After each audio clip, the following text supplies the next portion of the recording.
జనసేన అధినేత ఆంధ్రప్రదేశ్ రాష్ట్ర deputy CM Pawan Kalyan గారి గురించి మనం ప్రత్యేకించి చెప్పనక్కర్లేదు. ముఖ్యంగా గత సంవత్సరం ఆంధ్రప్రదేశ్ రాష్ట్రంలో జరిగిన సార్వత్రిక ఎన్నికల్లో అద్భుత ఘన విజయం సాధించిన పవన్ కళ్యాణ్ గారు ముఖ్యంగా జనసేన పార్టీని దేశంలోనే రెండో అతిపెద్ద పార్టీగా స్థాపించడంలో తన కృషిని చెప్పలేనంత విషయం మనకందరికీ తెలిసిందే. మరోవైపు పవన్ కళ్యాణ్ గారు 21 స్థానాల్లో పోటీ చేయించి జనసేన పార్టీ 100% స్ట్రైక్ని సొంతం చేసుకున్న విషయం తెలిసిందే. ఈరోజు పిఠాపురం ఎమ్మెల్యేగా గెలిచి ఆంధ్రప్రదేశ్ రాష్ట్ర అభివృద్ధికి తోడ్పాటు చేస్తున్నారు పవన్ కళ్యాణ్ గారు. ముఖ్యంగా కేంద్ర ప్రభుత్వ పెద్దలతో ఆయన సఖ్యతగా ఉంటారు. దీంతో పవన్ కళ్యాణ్ గారు ఆంధ్రప్రదేశ్కి కేంద్ర ప్రభుత్వం నుంచి రావాల్సిన నిధుల్ని త్వరగా రప్పిస్తుంటారు పవన్ కళ్యాణ్ గారు. ఈ కిందలో ఉండగా పవన్ కళ్యాణ్ గారిపై కొన్ని కామెంట్స్ చేస్తూ ఉన్నారు రాజకీయ నాయకులు.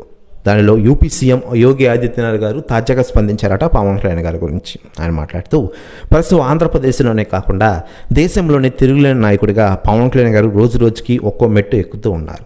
దేశంలోనే నెంబర్ 1 లీడర్ అయిపోయారు ఆయన. ప్రస్తుతం 2029 ఆయన టార్గెట్. 2029లో ఆయన ప్రపంచం మరోసారి చూస్తారు దేశ ప్రజలు అంటూ సంచలన వ్యాఖ్యలు చేశారట యూపీ సీఎం యోగి ఆదిత్యనాథ్ గారు. ప్రస్తుతం ఈ వ్యాఖ్యలు వైరల్ అవుతున్నాయి టోటల్ ఆంధ్రప్రదేశ్ రాష్ట్ర రాజకీయాల్లో. మరోవైపు పవన్ కళ్యాణ్ గారు ప్రస్తుతం 21 స్థానాల్లో ఇటీవలే పోటీ చేశారు. ఇక రాబోయే 2029 సంవత్సరంలో ఒంటరిగా పోటీ చేయాలనే ఆలోచనలు ఉన్నట్లు తెలుస్తుంది.